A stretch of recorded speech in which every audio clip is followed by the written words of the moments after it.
Hi, everybody. It's Eric Murray from the sugarhuddle.com. Every single week I try to do a fantasy studs, duds, and sleepers video or article every single week. And the last couple of weeks now I'm trying to do a follow-up video to kind of explain the article a little bit more or just kind of elaborate a little bit more, comment on the article a bit. So anyways, it's week 6, and I'd like to go through all my picks real quick, and then I'm going to kind of break them down and tell you why I decided on some of these. So for my fantasy studs for week 6, quarterbacks, Russell Wilson, Kirk Cousins, and Blake Bortles. Bortles one is very interesting, and again, I'll get to that afterwards. Running backs, Sony Michel, Chris Carson, and Saquon Barkley. Receivers, Mike Evans, Allen Robinson, and Tyreek Hill. Tight ends, Zach Ertz and Eric Ebron. Defenses, Packers and Jags.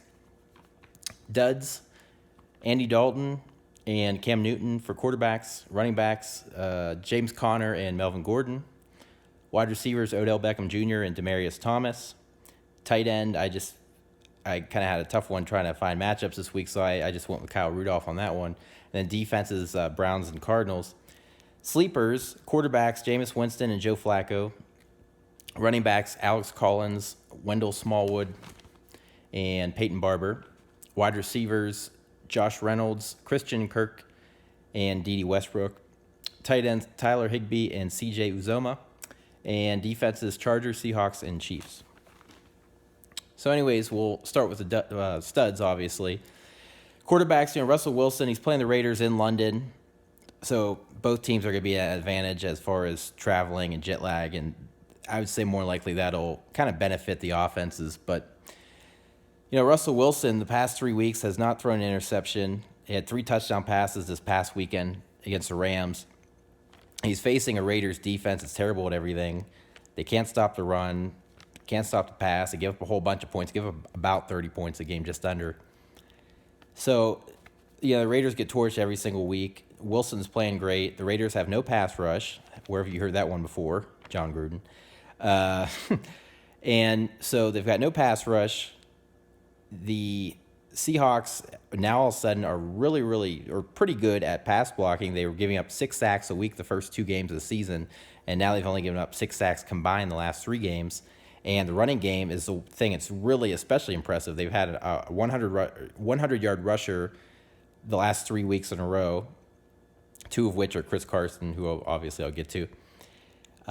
They had 113 yards against the Cowboys, which is an okay number, but then they had 171 against the Cardinals, and they had 190 against the Rams, who are arguably the best of those 3 defenses last week. So their running game is really taking off, and I think that's really going to benefit Wilson, and it's going to give Wilson a chance to throw 3 or 4 touchdown passes. So I really like Wilson in that matchup. He hasn't really ran a whole lot this year. Maybe he'll get a few rushing yards in and maybe rushing touchdown, possibly. We'll see. And Kirk Cousins playing the Cardinals. The Cardinals, they got their first win last week. They had 5 takeaways, but a lot of that was kind of on the 49ers because C.J. Beathard, who, of course, is going to be the Niners starting quarterback the rest of the year, he's been extremely careless with the ball the last couple weeks, especially in the second half. And he had 4 of the 5 turnovers alone this past week against the Cardinals. Remember, the 49ers gained 447 total yards of offense, including 147 rushing, and they had the ball for over 40 minutes. So really the bad turnovers is what allowed the Cardinals to score points because their offense wasn't really moving the football. So I think Kirk Cousins is going to do exceptionally well. And I do think the Cardinals, believe it or not, are actually going to keep it close and cover the spread. The spread, as of yesterday, and I'll have to see what the updated line is, but as of yesterday, the Cardinals were a 9.5-point underdog. I actually have the Cardinals covering, but I still have the Vikings winning the game. And anyhow, I just think that Cousins, just about every single week except for the Bills game, he's played exceptionally well, win or lose. Last week against a really good Eagles defense, way better than the Cardinals in Philly, by the way. He was 30 of 37, 301 yards and 3 touchdowns. So I just think that he's going to have another really strong week against Cardinals and have more touchdown passes. And, of course, the final one, I had the real controversial one. I have Blake Bortles at Dallas. Now, Bortles last week, 5 turnovers, including 4 interceptions. Had that one especially really egregious interception near the goal line, or it ended up being an interception in the end zone. But what I'm saying is they were, I think, at the 5-yard line or something like that at the time. Anyways, he threw the ball and it deflected off of an offensive lineman's helmet, but it's like the way he threw it, it's almost like he was purposely throwing it at his head. It's really a terrible throw. And then, of course, it bounced high in the air in the end zone to a Chiefs defender for an interception. But, the thing with Bortles is he's kind of an every other week kind of guy. One week he's really great. Next week he's horrible. It's what I call the Bortles coaster because, one week he'll be pretty strong and then he's just, horrible. You think about the Patriots game, probably the best game he's ever played, 376 yards, 4 touchdowns. Then the very next week they were back at home again against the Titans, and they lost 9-6 in that game. And he didn't have any turnovers, but he had 155 passing yards, 21 to 34, no touchdowns. Terrible game. And then the very next week they host the Jets and had a pretty good game, had a couple touchdowns, had almost 400 yards passing. I think he had a season high for passing yards, if I'm not mistaken. And then he comes out last week and terrible against a bad Chiefs defense. I don't care that it's played in Kansas City. He was terrible. But I just think that this week, he's playing the Cowboys, and the Cowboys, believe it or not, actually rank pretty well defensively and even a lot of the pass defense categories, but they're next to last in interceptions. And, just the thing about it is I just feel like they're not really as good as their rankings. A lot of people are down on their secondary. That's how I feel. And I just don't think they're as good of a team without Sean Lee. So I do think that Bortles, even though he's got all these injured running backs, he's going to have to put in the air a lot, which could mean more chances for mistakes, interceptions. I actually think this will be a week where the quote-unquote Bortles coaster ascends up the tracks rather than go way down the tracks, so to speak. So we'll see. I'm taking a big risk on Bortles. We'll see if it works out or not. And the running backs, Sony Michel, last 2 weeks, he's almost had 100 rushing yards each of the last 2 weeks. He had 112 2 weeks ago in the win over the Dolphins, and then last week he had 98 in the Thursday night game against the Colts. So I think going against a bad Chiefs defense who played really well the last couple of weeks, but they still struggled stopping the run against Denver. And then last week, the only reason why they were able to stop the run against Jacksonville is because of all the injuries at running back. So I think Michel has a chance to possibly have his best game of the season, maybe even go beyond the 112 yards he had a couple weeks ago and maybe even score a couple touchdowns. We'll see. But I do like that matchup for him. And then Chris Carson, I mentioned, he's had 2 of the last 3 100-yard games in a row here for the Seahawks. The reason why he didn't have the one in between back on week 4 at Arizona is because he actually missed the game. He had a hip injury, so he had to sit out. So what does he do? He comes back last week, and all he does is have possibly the best game of his career, 116 rushing yards. Didn't have any touchdowns, but still 116 crucial yards. And I think this week he has a chance to actually score some touchdowns against the Raiders. We'll see. Again, it's going to be in London, so it's going to be interesting to see how both teams react to all that traveling. And then Saquon Barkley, this is another one like Bortles, very, very risky because Barkley, like Bortles, his numbers are all over the place on any given week. And in his case, it's not his fault, unlike Bortles where it's self-inflicted, basically. In Barkley's case, it's because the Giants have, one of the worst lines in football, even after the big offseason signing of, who was that? I think David Solters, who they signed from the Patriots. But anyways, or Nathan Solters. Nathan Solder is what I meant. But anyways, even with the Solder signing and even drafting Will Hernandez from UTEP, they still have a pretty terrible line. So, of course, that means the running game. Eli is not that good. So, overall, their offense sucks. Best way to put it. And, he's had a lot of good games pass catching. He has almost as many receiving yards. He has like 300 and either 301, 307, or 310, somewhere in the 300 to 310 range of rushing yards. And he has 274 receiving. So he has almost as many receiving yards on, of course, way less touches, obviously. But you know what? He last few weeks doesn't have a whole lot rushing yardage-wise. He's only had a couple of good rushing games. One was an 82-yard game a few weeks back, and then the season opener against the Jags. Remember, he did absolutely nothing all day long, and he had like a 60-some-odd yard touchdown run in the fourth quarter to get the Giants back in the game. So if you subtract that, he did absolutely nothing in that game either. And again, not his fault, but that's just kind of saying where the Giants are at right now. But he does a lot pass-catching-wise, and I just think even though he's facing a really good Eagles defense this week, it's in New York, it's Thursday night football, so it's a very, very short week, which really favors the home teams. And I just kind of think that he has a chance against an Eagles defense that's been down the last couple of weeks to possibly come out of nowhere and have a good game. And Another thing that's interesting, and I didn't mention this until I got to Smallwood in the article on the sugarhuddle.com. And again, please go to sugarhuddle.com and check it all out. But supposedly they're calling for rain in that game, so I don't know how bad the rain's going to be, but that could force some more running as well. We'll see. And then, okay, so that's the end of the running backs. And then wide receivers wise, Mike Evans, he's been, of course, Tampa's top receiver. Tampa has number one passing offense, most touchdown passes. And Jameis Winston, this is his first start. They're coming off of a bye. They're facing a terrible Falcons defense, a defense that's every bit as bad as the Bucs, so it's probably going to be a shootout, back and forth type of game.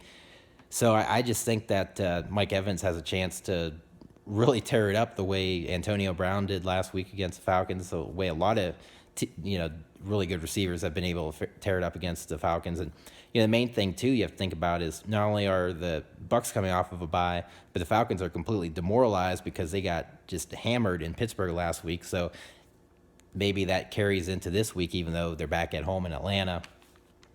Allen Robinson, a few weeks ago when they played the Seahawks in that Monday night game, I think that was week 2, he had like 10 catches, 83 yards, and he was targeted a bunch of the first half. Numbers haven't really been that great the last few weeks, but I just think the way that Trubisky keeps gaining more and more confidence, and they're coming off of a bye, and they're facing a fading Dolphins team with a fading Dolphins defense.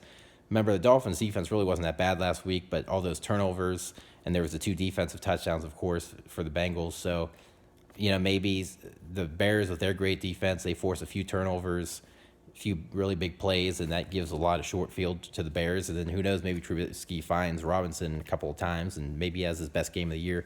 You never know, but I think that's a pretty intriguing one, Allen Robinson. And then Tyreek Hill, he played the Patriots season opener back in 2017, and of course that was when the Patriots were coming off of their Super Bowl title. As in Foxborough, like this game will be on Sunday night. He had 7 catches, 133 yards, and he scored either 1 or 2 touchdowns. I want to say he scored twice, but he had 1 or 2 touchdowns. And I just think, that Patriot secondary was actually better than this secondary because, of course, they lost Malcolm Butler in the offseason. So I just look at it, and I think the Patriots, their defense isn't very good. I think Pat Mahomes will have a field day. Not that Brady won't score points, but Pat Mahomes will have a field day. And I think Tyreek Hill especially is going to be heavily involved to try to win this ball game. So I think Tyreek could have a big night on Sunday night. And then the tight ends, I try to switch all these picks up and not pick the same people every single week just to kind of make it more interesting and more fun. And so that's why I don't pick Phillip Rivers and Pat Mahomes every single week. I've picked them a couple times, but I try to stay away from, like I said, try to switch it up and try to rotate it around. But I had to kind of go back to the well on this because I couldn't really find a whole lot of good tight end matchups out there. So I went back with Zach Ertz, who I almost picked last week, but like I said, tried to switch it up. Had another great week. And anyways, I decided to go back with him this week again, playing the Giants, short week. Last 2 weeks, he's had at least 10 catches, at least 110 yards. He's clearly Carson Wentz's favorite target. Giants defense isn't very good. And then Eric Ebron, Colts tight end, he's well on his way to his first Pro Bowl, 26 catches, 255 yards, and 5 touchdowns already. He's playing the Jets. The Jets haven't had issues going against tight ends this year, but they haven't really faced a whole lot of great tight ends either.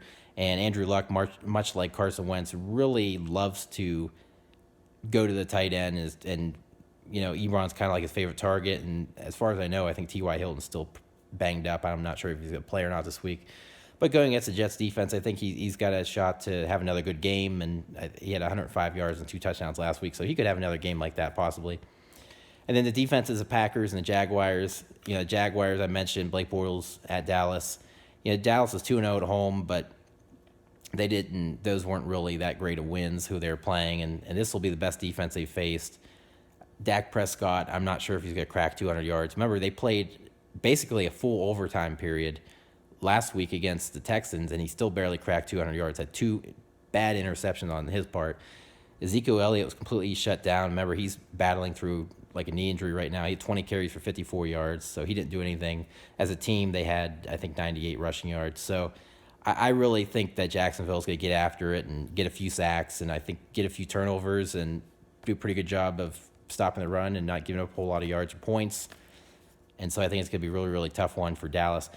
And then the Packers one, it's a little bit interesting because they're playing the 49ers Monday Night Football. They should clobber them. But the thing that's interesting is with fantasy football, more often than not, usually defenses, the special teams go towards the defensive scoring as well. And of course, if this was last week, the Packers would have been real bad because they gave up 31 points and what have you. But the main thing was Mason Crosby, their longtime kicker, missed 5 kicks, including 4 field goals, and mind you, indoors in Detroit, which is the really bad part about it. But they decided to spare him, and he still has a job, which is shocking because we know how easily even great kickers can get cut like nothing. So I think that Crosby, when called upon, has a really strong game. I think he's going to be determined to redeem himself and show that he doesn't have the yips. He was actually 9 of 10 on the season before he missed 4 field goals last week. So he was actually having a really good year. And then, he fell apart last week. So I think he'll bounce back. But Lambeau, primetime, Monday night, that's a tough environment, especially the Niners. Like I said, C.J. Beathard's been so turnover prone in these couple starts he's had, especially in the second half. And you can't do that against the Packers and expect to have any success. And I think Rodgers is ticked off and he's irritated with a lot of people right now. And so, he had 442 yards and 3 touchdowns last week, but a lot of that was garbage time because remember, he only had like 100 and some yards at halftime. But I think he'll ball out start to finish, and they'll win that pretty easily. And then I think defensively, the Packers, the special teams points, and what their defense will do against the Niners, possibly forcing a few turnovers. I like that matchup as well. Now getting to my duds, Andy Dalton versus Steelers. This one was more of a historical pick than a present day thing. And what I mean by that is, they say, okay, what does this guy do typically in his career against a certain team? And, for me, Dalton, in 14 regular season starts against the Steelers, he's 3-11. He has 17 touchdowns to 13 picks with 77.2 rating. Just not very good. And, of course, Marvin Lewis, as head coach, has always been terrible against the Steelers. Ironically, a former Steelers defensive coordinator. So I just think that I know it's history and it's not the present day, and the Steelers defense hasn't been that great this year, but they did a terrific job against the Falcons last week. I know it's in Cincy, but it's a huge game for the Steelers. They know the implications of this game. They know how big this could be for them to really take off. And I just have a feeling that Dalton, like he has in the past, is going to struggle against the Steelers. That's just my gut feeling. That's why I went with that dud pick. And the other, his 2011 draft classmate, who, of course, was drafted number 1 overall in 2011, Cam Newton. He's going against the Redskins. As I mentioned before when I did my Saints and Redskins Monday Night Football recap, Booger McFarland, the one Monday Night Football analyst, it talked about how, of course, like most teams, Saints offense was a bad matchup for the Redskins defense, who came into the game ranked number 1. Now they're barely top 10 after getting clobbered 43-19. But he talked about the next 3 weeks for the Redskins, favorable matchups for them defensively as far as going against. This week you got the Panthers, and then you are back at home again next week to face Cowboys before you're at the Giants. And so those are really good matchups for them. And I kind of just wanted to see, how it goes, because I think it could be a really strong week for the Redskins defense. And Cam himself, and we've seen this out of him before in the past, outside of his MVP season in 2015, he has a lot of very mediocre games, even when he doesn't turn over, just very mediocre games. And last week he wasn't playing that great of a Giants defense, and they were at home in Carolina, in Charlotte, and he was like 21 to 35 or something like that, and he had like 237 yards or somewhere around there, and he had a couple interceptions, 2 bad interceptions, just like Eli's interception is really ridiculous, and they were all like on 4 or 5 straight drives or what have you. But anyway, so I just kind of think that Cam's going to struggle a little bit against this Redskins defense, and I don't think he's a good fantasy pick this week. Really not a good fantasy pick at all this year, for what it's worth. James Conner, the Steeler running back, he was terrific last week. He was great week 1 against the Browns, and then he completely disappeared weeks 2 through 4, and then last Sunday at home against Falcons. Granted, Falcons are a bad defense, but he had 110 rushing yards, 75 receiving yards, 185 total yards offense, and I know he scored once or twice. So looking at him, he's going against the Bengals. Bengals are kind of a middle-of-the-road defense right now, but I think they're better than their numbers are. Some units play better than their statistical rankings, as bizarre as that sounds. And I think because it's such a big game for both teams, I think Cincy will do a good job of kind of holding him in check and kind of forcing Ben Roethlisberger to put it in the air, which the good thing about that for Cincy is they have such a great pass rush, so they're going to try to get after with Ben. So that's just a gut feeling I have with that, because Steelers' running game just hasn't proven enough to me week in and week out to really feel good about him. And then Melvin Gordon, speaking of AFC North, he's playing an AFC North team. He's at Cleveland. His Chargers are at Cleveland. And, Cleveland, another defense, kind of hard to figure out because they were terrific against Baltimore last week, terrible in Oakland the week before. They've been kind of hit or miss all year. But, Melvin Gordon, I mean, there's a lot of weeks where the Chargers aren't real great at running the ball, where their rushing totals aren't always the greatest, or at least Gordon himself, sometimes his rushing totals aren't real great. Sorry about that. So, I just kind of look at it and I say, you know what, he's had 2 really strong weeks in a row, but I think going against the Browns defense a little bit better than he's faced the last couple of weeks in Cleveland. The Browns have given him hell the last couple of years. He hasn't done much. I think he averages 15.5 carries for 57.5 yards a game and only 6 total catches in these 2 matchups he's had with Cleveland back-to-back years now in 2016 and 17. They lost in 2016 at Cleveland, and then, of course, last year they won in L.A., but it was 19-10. It was an ugly game, and this is a much better Browns defense than he faced either the first 2 times around. So I really think Phillip Rivers is going to air it out like he typically does, and I think it'll be a little bit of a step-back week for Melvin Gordon. And then also, where am I at here? Yeah, and then wide receiver-wise, Odell Beckham, again, short week favors the home team and the offense, but at the same time, the thing I point out in my article is it's like a perfect pattern of consistency. Every odd-numbered week, he has great numbers. He has over 100 yards in each odd-numbered week this season. So week 1, 3, and the last week, week 5, he went over 100 yards receiving, put up terrific numbers. But in the 2 even-numbered weeks 2 and 4, he only had, I think, 111 receiving yards combined on like 11 catches, completely shut down. And going against the even though the Eagles, like I said, have struggled the last couple of weeks, they still have one of the better defenses in football, still have a lot of really talented secondary. And, of course, they're going to be keying on Beckham quite a bit. And, main thing, like I pointed out in my article on the sugarhuddle.com, is even number, odd number. Guess what this week is? Even number, which means he's going to be terrible. That's what history says for this year. So I'm just going to go with that. Plus, he's playing a really tough team, and Eli's not that good. And then Demaryius Thomas against the Rams.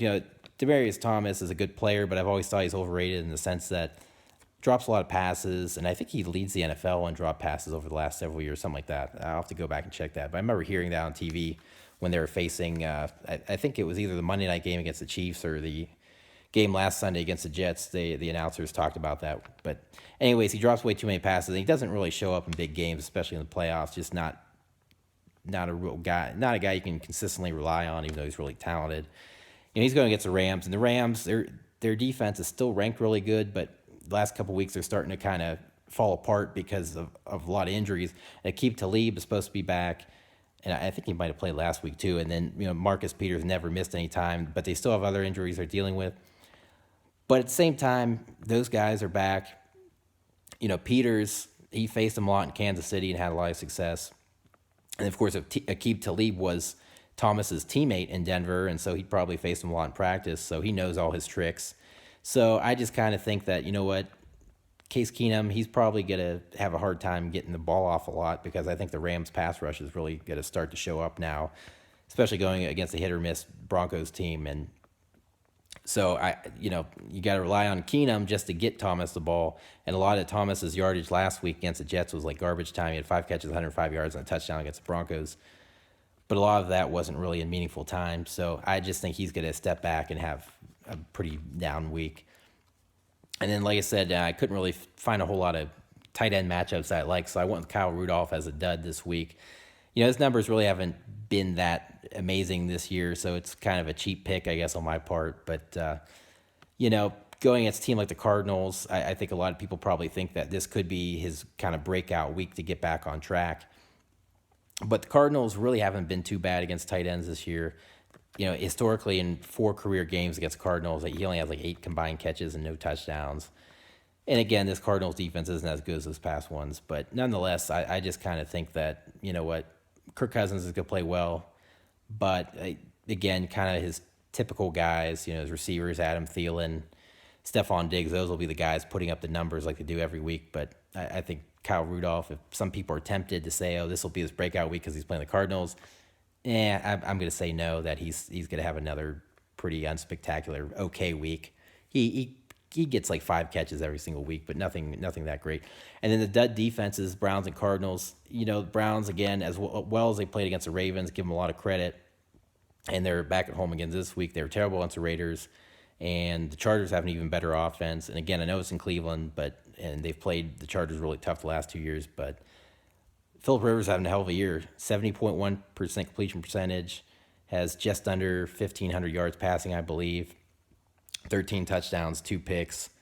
I just think that he's going to ball out, and you know the Browns are going to have to score a whole bunch of points to keep up. So, you know, I think it's going to be hard for the Browns to keep the score down, which means that their defense, fantasy wise, isn't going to be great. And then the other thing too is, again, special teams counts towards defenses in fantasy, and the Browns still have a lot of kicking woes. You know, Greg Joseph's game-winning kick last week was like the ugliest made field goal I've ever seen in my life, and that includes high school field goals. It was bad. And then he also, I think, missed a field goal during the game as well. So he's been having some struggles as a young kicker. And then the Cardinals defense, like I said, I think they'll find a way to keep it close, but they're still going to give up points. And the thing is, again, Kirk Cousins isn't going to turn over a bunch of times like C.J. Beathard did. And if Vikings have a chance to control the clock for 40 minutes, they're going to make the most of it, and they're not going to lose the game, and they're not going to settle for less than 20 points like the Niners did. So I think the Cardinals is going to be tough sledding. Another thing also, too, I want to mention with the Cardinals, they have, speaking of Browns, former Browns kicker Phil Dawson. Yeah, that's right. He does kick for San Francisco. Or he's kicked for San Francisco after the Browns, but he kicks for the Cardinals. I just want to make sure I didn't screw that up. But anyways, he kicks for the Cardinals now. He's had a couple missed kicks the last couple of weeks. So that could also be something that could hurt the Cardinals fantasy-wise, another thing to keep track of. But just mainly their defense by itself, I just think isn't going to be very good this week, so don't go with them. And then finally, getting to my sleepers here, you know, Jameis Winston, like I said, it's his first start of the season. Possibility he might not play that great, but you know, he was decent a couple weeks ago in garbage time against the Bears. Had a bye week last week. He's going against a horrible Falcons defense. So I feel pretty good about his chances of really having a strong week and doing some really great things. Win or lose, he's going to, I think, put up points and throw a few touchdown passes. And then Joe Flacco wasn't very good against the Browns. Again, give the Browns a lot of credit, but you know, Flacco's been terrible against the AFC North for the most part this year. He's great against the Steelers, terrible against the Bengals and the Browns. But outside of the division, in 2 games, he's been terrific. And, you know, it's tough because the Titans have a really talented secondary and really talented defense. So this isn't a real great matchup, and it's in Nashville. But, you know, I don't know. There's just something telling me that he's going to bounce back and have a strong week. It's just, again, it's a gut feeling. It's not necessarily a great explanation or nothing. I just kind of have a feeling that him and the Ravens are going to bounce back strongly this week.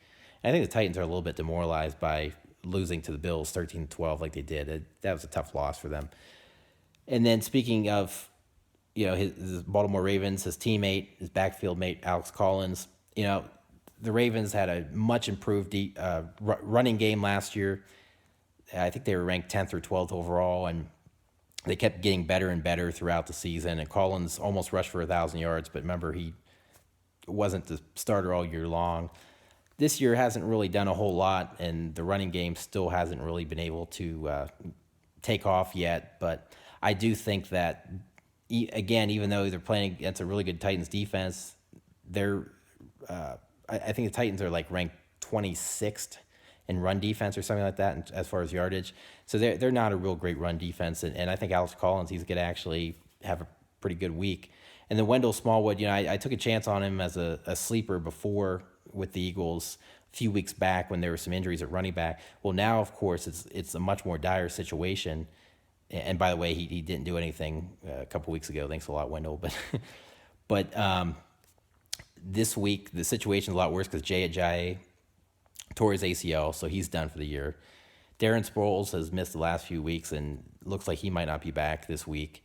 And then, of course, there's also Corey Clement, and he's banged up. He might not play. So Wendell Smallwood's really going to be the guy. And he's very versatile. He's a small running back, former West Virginia product. So undersized back, scat back, but he can do some things, has some versatility, can make some plays. So he might have 120, 130 scrimmage yards this week, and maybe he finds a way to score a couple touchdowns. And the final sleeper running back, and this one I'm not real confident in, but I just decided to kind of throw it out there for the hell of it. Peyton Barber, the Bucs running back. Buccaneers couldn't run the ball last year, can't run the ball this year, and of course Barber's been affected by that. But again, playing the Falcons, John Connor just had a huge week last week, so I'm going to take a chance on Barber for the hell of it. Maybe with Jameis back, maybe he has a surprise game. You never know; it could be a breakout game for Peyton Barber.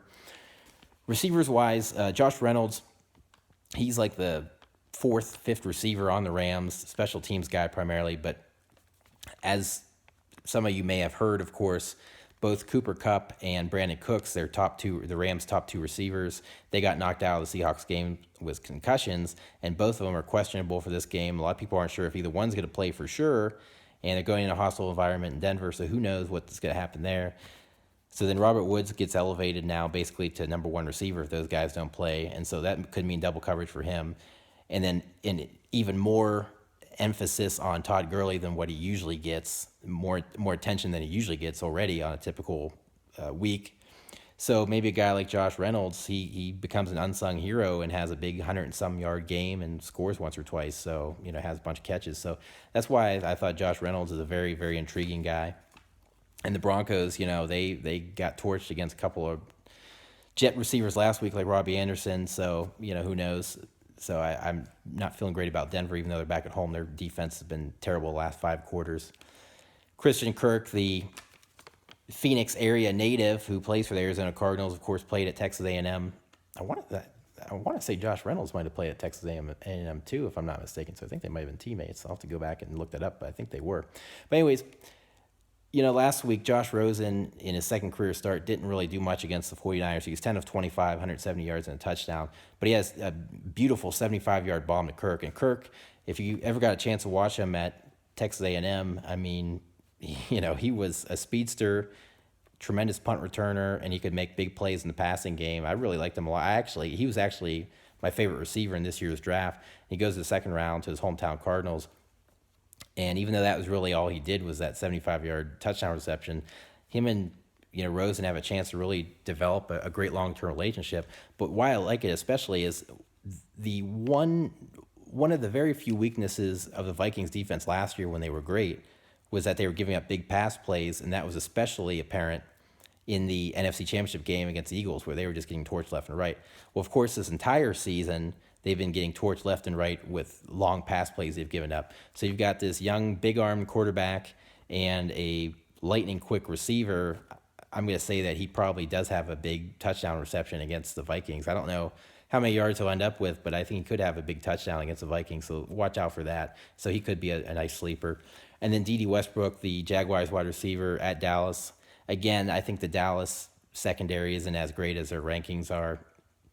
And I think, and because I'm banking on Bortles to have a strong week this week, that means that I could see D.D. Westbrook possibly having a 100-yard game and scoring once or twice. Tight ends wise, speaking of Rams, Tyler Higbee, the Rams aren't really utilizing their tight ends very much in their offense. They're more run blockers, or more blockers, I should say. And Higbee and Gerald Everett combined, they only have 11 catches on the year. Higbee has like 5 and a touchdown, and Everett has, I think, slightly more yards, but no touchdowns. And the thing is, again, in this case, I'm banking on the fact that Cooper Kupp and Brandon Cooks aren't going to play. So again, if that happens, then you have Woods and Reynolds as receivers. Again, extra attention on Gurley, extra attention on Woods. So that could mean that unsung heroes like Josh Reynolds, like Tyler Higbee, possibly even Gerald Everett for that matter, or actually Everett might be hurt. Now I'm going to have to go back and check that now. But anyways, guys like Higbee and Reynolds, they got to step up if that's what ends up happening. So maybe Higbee has a nice career day. You never know. And then speaking of a guy trying to step up for injuries and trying to have a career day, C.J. Uzoma, who's like the third string tight end for the Bengals, right now he's their starter because, of course, there was that horrific season-ending broken ankle injury for Tyler Eifert a couple weeks ago in Atlanta. And then last week, his backup, another Tyler Croft, the former Rutgers product, he injured himself, and he's in a walking boot right now. And it sounds like he's probably not going to play.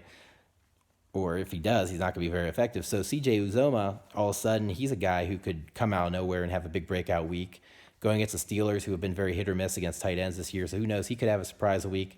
And, Andy Dalton, he might have to count on him. You never know. So look for that. And then finally here, the sleeper defenses, Chargers. Like I said, the Browns are going to have to score a lot of points to keep up. They did score a lot of points against the Raiders, but the Chargers have a lot better defense than the Raiders.